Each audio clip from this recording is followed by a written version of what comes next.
Samantala, patuloy ang kilos protesta ng iba't ibang militanteng grupo kontra pork barrel system. May live report si Ivan Mayrina. Ivan.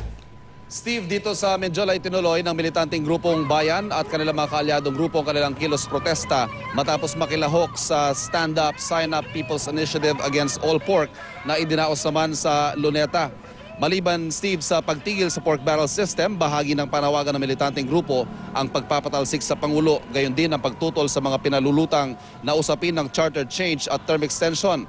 Magugulitan naghain na ng reklamong impeachment ang mga militanteng kongresista laban sa Pangulo kaugnay ng DAP o Disbursement Acceleration Program. Ang bottom line o punot dulo ng ipinaglalaban dito ayon kay Bayan Secretary General Renato Reyes ay corruption at accountability. Ang katiwalian dapat labanan at ang mga tiwali dapat parusahan. Hindi na raw magpapaloko ang taong bayan sa kahit ano pa mang pangalang itatago ang DAP o PDAF o kung anumang pork barrel.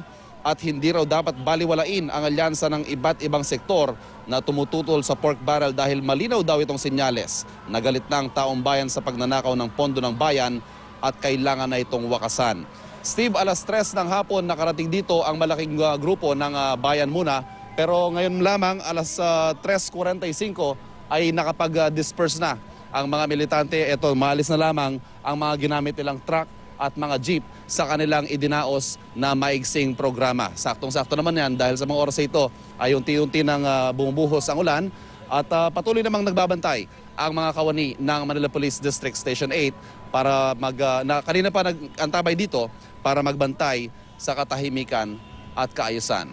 At yan ang sitwasyon mula dito sa Medjola. Steve? Maraming salamat, Ivan Mayrina.